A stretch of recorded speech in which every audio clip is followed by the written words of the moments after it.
Halo, salam jumpa lagi dengan saya. Saya tidak lupa dengan mengenalkan diri saya. Nama saya Tina Otmaida Sitorus. Dan saya akan mengundang saudara. Sebelum saya membahas persoalan-persoalan ini, saya mengajak saudara supaya saudara jangan lupa di subscribe, di komen, dan ketik tanda loncengnya Bapak Ibu, supaya saudara tidak ketinggalan video-video yang menarik yang saya sampaikan. Haleluya, salam damai, Yesus memberkati. Jadi hari ini kita akan membahas tentang Allah, Yesus dan Roh Kudus, Bapak Ibu. Karena banyak di YouTube sekarang mempertanyakan soal itu, Bapak Ibu. Dan para dokter-dokter pun mempertanyakan seperti itu, Bapak Ibu. Karena saya sudah sekolah teologi, Bapak Ibu. Sebenarnya ketritunggalan Allah itu tidak ada tertulis di Alkitab. Ketritunggalan nggak ada. Tapi orang-orang teologi lah yang menulis, yang mengatakan ketritunggalan, Bapak Ibu. Karena mereka mengartikan bahwa contohnya lah di Kejadian, marilah kita menciptakan manusia seturut gambar kita. Karena kata kita itu jamak, lebih dari satu. Jadi para teologi mengartikan bahwa Yesus itu ada maksudnya Allah itu ada tiga pribadi. Jadi waktu saya belajar ada 3 pribadi, yaitu Allah Bapa, Anak, dan Roh Kudus, Bapak Ibu. Jadi para teologi lah yang bisa yang mengatakan ketritunggalan Allah, maksudnya Bapak Ibu ya. Saudara bisa paham? Para teologi. Jadi di kitab suci ini nggak ada tertulis ada 3 loh Tuhan, bukan hanya kata kita. Kalau kita itu kan, kalau kita bahas kan lebih dari 1, Bapak Ibu. Jadi kalau di perjanjian baru waktu Yesus dibaptis, Bapa, Anak, Roh Kudus ada di situ, Bapak Ibu. Jadi para teologi menyimpulkan ketritunggalan Allah ini, Bapak Ibu ya. Jadi Yesus tidak langsung terus terang ditulis di Alkitab hadirlah ketritunggalan Allah, bukan ya. Enggak ya. Tapi para teologi lah yang membahas seperti itu ya. Supaya saudara paham kenapa para teologi mengajarkan seperti itu, supaya saudara bisa paham sebenarnya, supaya cepat nangkap gitu maksudnya, Bapak Ibu. Jadi Allah kami itu bukan 3 maksudnya, tapi pribadinya, hakikatnya satu sama. Allah, Anak, dan Roh Kudus sama-sama Allah. Hakikatnya Allah. Saudara paham? Bukan 3 lah kami. Ya. Jadi saat waktu Yesus menjadi manusia,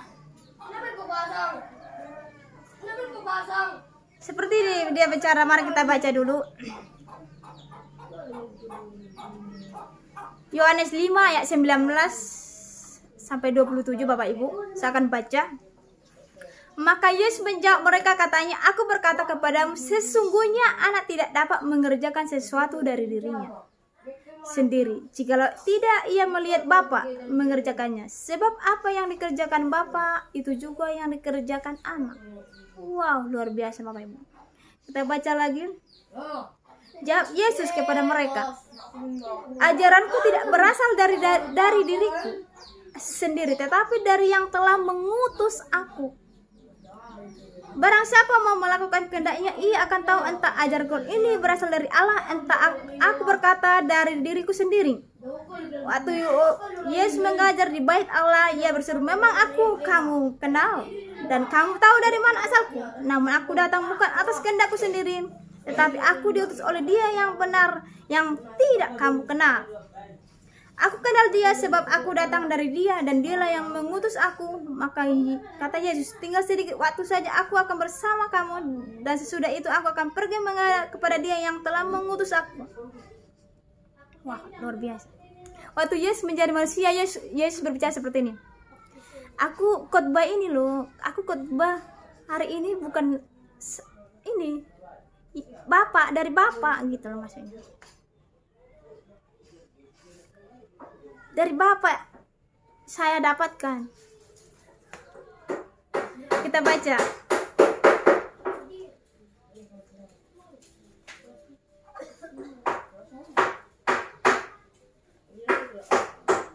Yohanes 16 ayat 7 sampai 10 tentang penghibur Bapak. Namun benar yang kukatakan ini kepadamu adalah lebih berguna bagi kamu jika aku pergi, sebab jika aku tidak pergi, penghibur itu tidak akan datang kepadamu, tetapi jika aku pergi, aku mengutus dia kepadamu. Dan kalau ia datang, ia akan mengisapkan dunia akan dosa, kebenaran, dan penghakiman akan dosa, karena mereka tetap tidak percaya kepadaku. Akan kebenaran, karena aku pergi kepada Bapa dan kamu tidak melihat aku lagi. Tetapi apabila ia datang, yaitu roh kebenaran, ia akan memimpin kamu ke dalam seluruh kebenaran, sebab ia tidak akan berkata-kata dari dirinya sendiri, tetapi segala sesuatu yang didengarnya, itulah yang akan dikatakannya. Dan ia akan memberitakan kepadamu hal-hal yang akan datang. Ia akan memuliakan aku, sebab ia akan memberitakan kepadamu apa yang diterimanya daripadaku. Segala sesuatu yang Bapa punya adalah aku punya. Sebab itu aku berkata, ia akan memberitakan kepadamu apa yang diterimanya daripadaku. Ya. Allah Bapa, Yesus, Roh Kudus. Allah nomor 1. Yesus nomor 2 turun ke bumi. Waktu Yesus turun ke bumi, apa kata Yesus? Aku berkhotbah hari ini dari Bapa. Apa yang aku sampaikan ini dari Bapa. Waktu Yesus ngomong tentang penghibur, kenapa Yesus tidak ngomong seperti ini? Aku lebih baik aku pergi dan Tuhan akan mengirimkan Roh Kudus, Bapak Ibu. Jadi seperti ini. Sebab ia akan memberitakan kepadamu apa yang terimanya daripadaku. Kenapa enggak dibilang Yesus seperti ini? Sebab ia akan memberitakan kepadamu apa yang diterimanya dari Bapakku. Kenapa enggak dibilang seperti itu, Bapak Ibu? Ya, saudara akan paham bahasa ini dulu ya. Ia akan memuliakan aku. Sebab ia akan memberitakan kepadamu apa yang diterimanya daripadaku. Ini Yesus sendiri yang berbicara, Bapak Ibu. Jadi Yesus tidak bicara seperti ini, Bapak Ibu.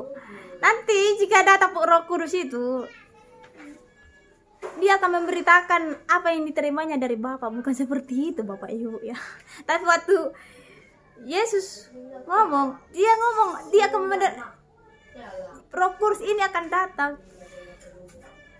Tapi dia akan menerima ajaran dari saya, kata Yesus. Saudara harus pahami ini, Bapak Ibu ya. Ya. Segala sesuatu yang Bapak punya adalah aku punya. Wow, luar biasa. Sebab itu aku berkata, ia akan memberitakan kepadamu apa yang diterimanya daripadaku. Diulangi Yesus lagi ngomongnya, Bapak Ibu. Jadi apa yang diterima Roh Kudus ini dari Yesus, bukan dari Bapa ya. Jadi waktu Yesus jadi manusia, kalau kita baca dari ke belakang, apa kata Yesus? Aku berbicara apa yang saya dapat dari Bapa, karena Bapa adalah satu. Waktu Yesus mengatakan Bapa adalah satu, muridnya Tuhan Yesus itu si Filipus, Bapak Ibu. Siang dan malam, siang dan malam Filipus bersama Yesus, Bapak Ibu ya.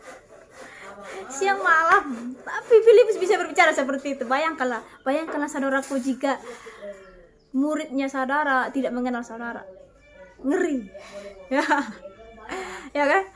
Padahal Yesus sudah melakukan mukjizat, muridnya bisa berbicara seperti itu. Tunjukkanlah Bapa itu kepada kami, kata si Filipus. Tapi apa kata Tuhan Yesus Kristus? Filipus, sekian lama loh saya bersama kamu, masa kamu tidak mengenal aku? Aduh, ngeri saudaraku ya. Sekian lama saya bersamamu, kamu tidak mengenal aku. Aku di dalam Bapa, Bapa di dalam aku.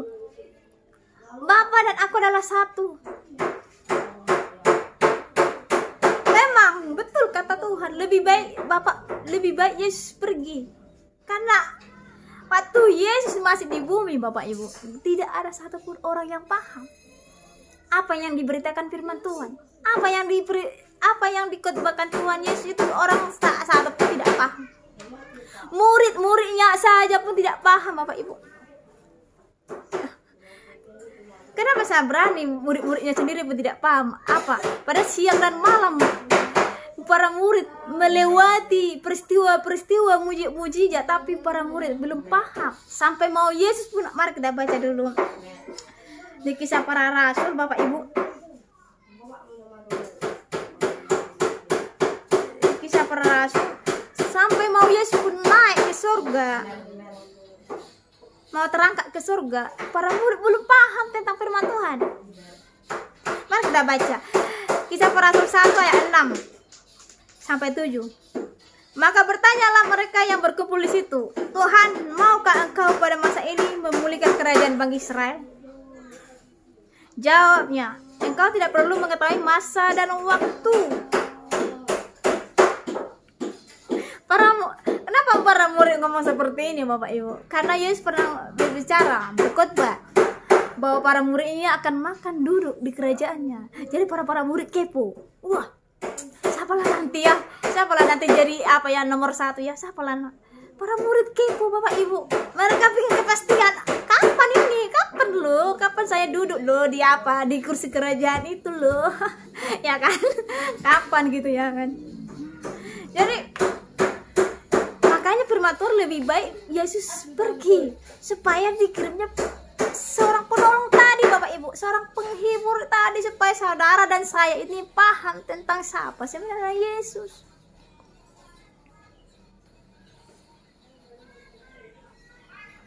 Saudara paham?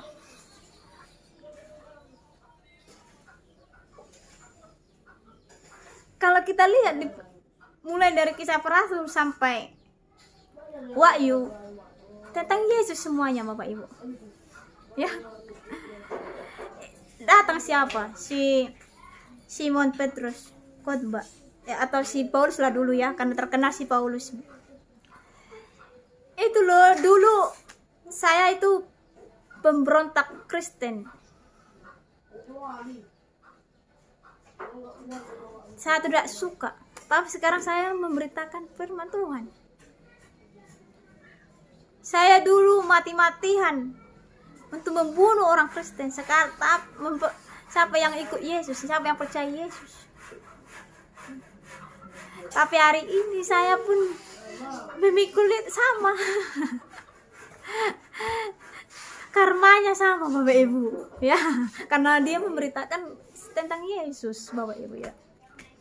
Kenapa para murid nggak memberitakan tentang Bapa?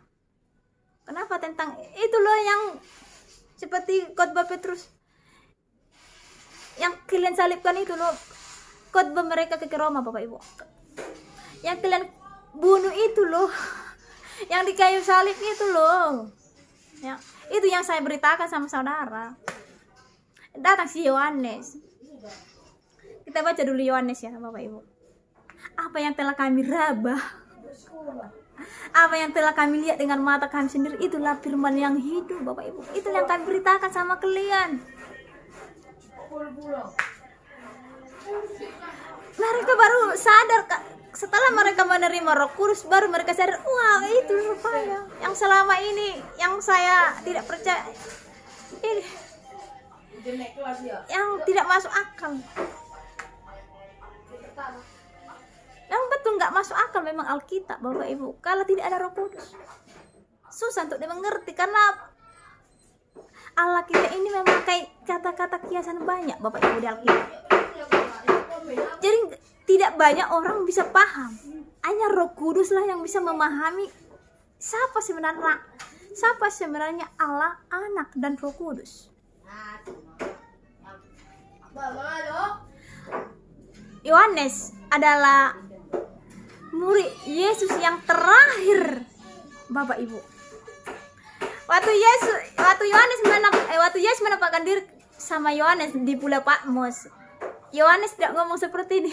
Hello guru, saya lo murid yang engkau kasih. Yohanes tidak ngomong seperti itu lagi Bapak Ibu. Sudah ada perbedaan.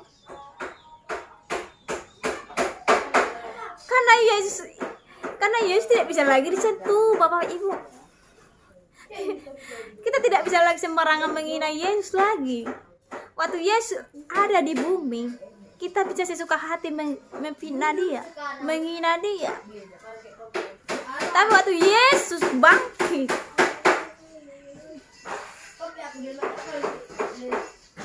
Yesus tidak bisa lagi Bapak Ibu dihina. Makanya waktu Yesus 40 hari di bumi Bapak Ibu, kadang tidak kelihatan, kadang bisa lihat. Jadi Yesus sendiri yang bisa melihat Bapak. Maksudnya Yesus sendiri yang kasih penglihatan. Makanya ada tertulis Alkitab kan, para murid ketakutan. Mereka pikir Yesus itu adalah hantu. Tapi waktu Yesus kasih penglihatan, maaf kata dulu sama orang alim pintar-pintar. Kalau penglihatan itu bahasa kerennya di YouTube itu adalah apa? Apa namanya? Indra keenam. Ya, indra keenam. Yesus kasih itu indra keenam supaya para murid bisa tahu, oh itu Yesus loh gitu. Itu guru kita loh gitu. Jadi waktu mereka belum dikasih Tuhan penglihatan, para murid dipikir hantu. Hantu datang hantu.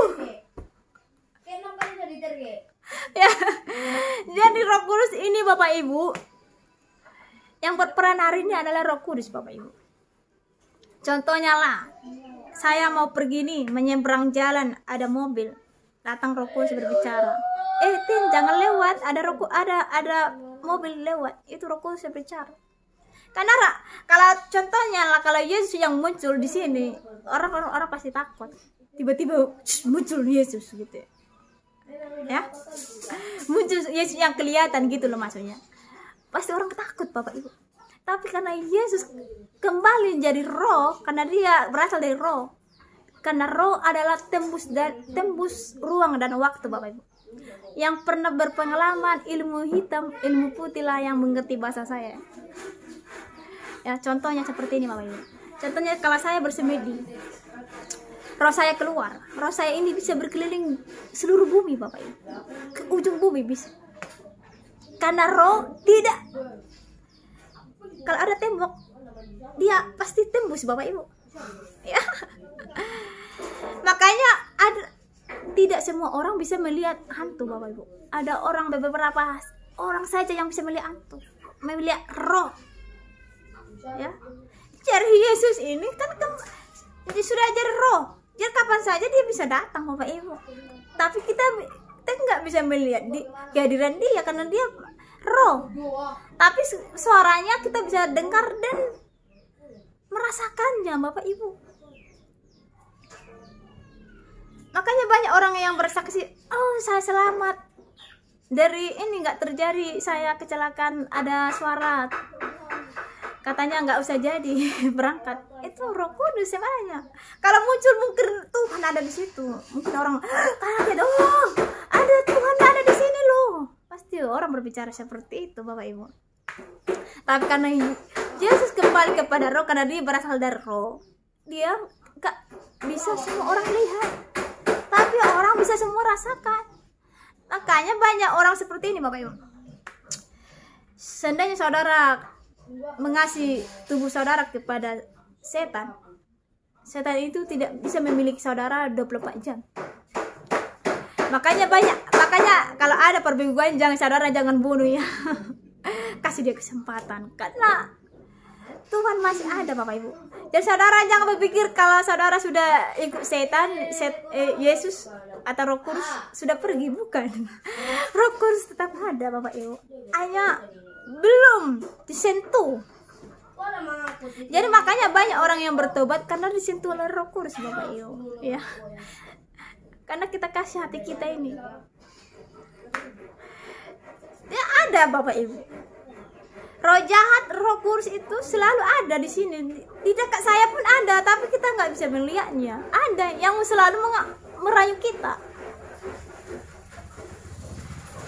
Merayu, karena iblis itu merayu Bapak Ibu ya. Merayu supaya kita terjebak.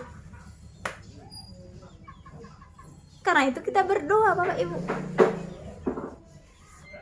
Karena kerjanya iblis ini Bapak Ibu, orang iblis ini bisa memakai siapa saja, memakai hamba Tuhan supaya rusak ajarannya. Tapi saudaraku, hati-hatilah ya. Jangan sampai ajaran saudara ini ajaran sesat ya. Ingat, jadi seperti para teologi, para orang ustadz ya, orang-orang agama lain yang berbicara kalau seandainya Yesus Tuhan, kenapa ada tertulis Yesus akan duduk di sebelah kanannya Allah Bapa? Saya mau ceritakan hari ini Bapak Ibu. Waktu saya di dalam surga, waktu roh saya masuk ke surga Bapak Ibu, saya tidak melihat kursi ada 3 Bapak Ibu, atau 2. Saya tidak melihat Bapak, Anak, tidak ada Bapak Ibu. Tapi saya hanya melihat 1 kursi saja. Saya melihat Yesus Bapak Ibu. Karena Yesus bercahaya, saya samar-samar melihatnya Bapak Ibu. Samar-samar, tapi saya bisa merasakan senyuman dia Bapak Ibu. Saya melihat dia, Yesus pakai mahkota seperti raja lah. Memang dia raja, memang king of the world. Dia duduk.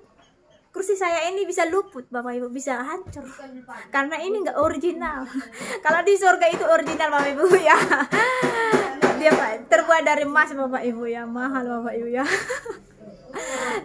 Kursi Yesus itu shining Bapak Ibu. Jadi saya akan mengartikan seperti ini ya Bapak Ibu supaya saudara paham. Saya masuk ke surga itu, saya buatlah dulu surga itu seperti saya buat dulu gereja ya. Saya buatlah dulu gereja Bapak Ibu ya, supaya saudara paham. Jadi inilah gereja ya Bapak Ibu. Inilah gereja nih. Tanganku inilah dulu sebuatnya gereja. Ini altarnya, ini jemaat ya. Di bawah altar ya. Di sini Yesus satu Bapak Ibu. 1 kursi, bukan ada di sini Bapak. Ini Bapak, ini Yesus, ini kanan saya ya. Ini Yesus enggak ada Bapak Ibu ya. Jadi hanya 1 saja kursinya Bapak Ibu ya. Ini Yesus duduk Bapak Ibu. Di sini 12 suku Israel, 12 muridnya Tuhan Yesus Kristus Bapak Ibu. Ya. Di altar ini Bapak Ibu. Tempat duduknya Bapak Ibu ya. Jadi di bawah altar ini kan kalau di gereja itu jemaat ya. Kalau di depan itu orang-orang yang penting-penting. Contohnya kalau pendeta, istri pendeta yang penting-penting lah itu, atau sintua-sintua ya di depannya ya. Habisnya di belakangnya jemaat ya. Jadi ini altarnya. Yesus di sini sendiri ya. Sini para murid 12 suku Israel, 12 murid Yesus Kristus. Jadi yang di bawah altar ini para nabi Bapak Ibu. Para nabi perjanjian lama sampai perjanjian baru. Di perjanjian baru ikut Paulus ya, yang memberitakan firman Tuhan tertulis di Alkitab itu seperti Paulus, Titus ya, Cornelius ya. Pokoknya anggota-anggota Paulus lah yang memberitakan Injil kebenaran yang tertulis di Alkitab itu di sini duduknya Bapak. Enggak sama Bapak ya. Jadi saudara jangan pikir ya. Jadi habis orang ini baru para hamba-hamba Tuhan yang memberitakan Injil kebenaran firman Tuhan. Jadi berbaikilah para pendeta yang memberitakan Injil kebenaran firman Tuhan karena memiliki mahkota kehidupan yang besar Bapak Ibu, yang berharga ya. Jadi di sini Bapak ya. Habis itu para jemaat yang percaya pada Yesus, bahwa Yesus adalah Tuhan Bapak Ibu. Tuhan memberikan itu sebagai saya, penglihatan itu Bapak Ibu. Jadi kalau saudara ajarannya sesat ya sama lah sama si malaikat yang terbuang itu tadi Bapak Ibu, atau setan-setan atau Lucifer Bapak Ibu. Ya, hukumannya berat. Ya. Jadi saudara jadilah penginjil yang benar. Karena gak ada gunanya Bapak Ibu. Waktu saya dikasih Tuhan untuk seorang penginjil, saya agak langsung yes, bukan seperti itu. Saya berpikir dulu, lebih baik saya ini sebagai jemaat saja Tuhan, karena jemaat enak Bapak Ibu. Ya, kalau sebagai hamba Tuhan memberitakan Injil itu, karena di Alkitab tertulis mengurangkan nggak bisa, menambahkan nggak bisa. Itu ngeri kali hukumannya Bapak Ibu, ya, ngeri kali hukumannya. Jadi Bapak Ibu, untuk mengerti firman Tuhan ini harus ada memang pengalaman dengan Tuhan, supaya Alkitab suci ini bisa hidup Bapak Ibu. Kalau hanya, maaf kata Bapak Ibu, kalau hanya pakai ini gak susah. Saudara jangan seperti orang Farisi. Orang Farisi itu punya teologi Bapak Ibu, teologi yang dokter Bapak Ibu. Tidak paham sama sekali karena Roh Kudus tidak ada di hati mereka Bapak Ibu. Jadi saudara jangan seperti Pak orang Farisi lah. Minta sama Tuhan supaya saudara paham tentang siapa sebenarnya Allah, Anak, dan Roh Kudus tersebut Bapak Ibu. Jadi marilah kita memberitakan Injil kebenaran firman Tuhan Bapak Ibu. Saya di sini saling menasihati, kita saling merangkul supaya saudara dan saya bisa berjumpa di surga Bapak Ibu. Karena di surga itu damai sejahtera ada di sana Bapak Ibu ya. Sukacita ada di sana Bapak Ibu. Jadi berbahagialah para pendeta-pendeta yang memberitakan Injil kebenaran, karena mereka memiliki mahkota lebih Bapak Ibu. Ya luar biasa mahkotanya ya. Kan? Jadi salam damai, salam hormat. Mintalah Roh Kudus supaya saudara bisa mengerti firman Tuhan. Hanya lewat Yesuslah saudara bisa masuk surga. Hanya lewat Yesuslah saudara bisa mengenal Bapa. Hanya lewat Yesuslah saudara bisa mengenal siapa Roh Kudus. Karena itu minta kepada Sang yang mempunyai Roh Kudus itu supaya saudara dijamahnya. Puji Tuhan, dan jangan lupa di subscribe. Haleluya, bye bye.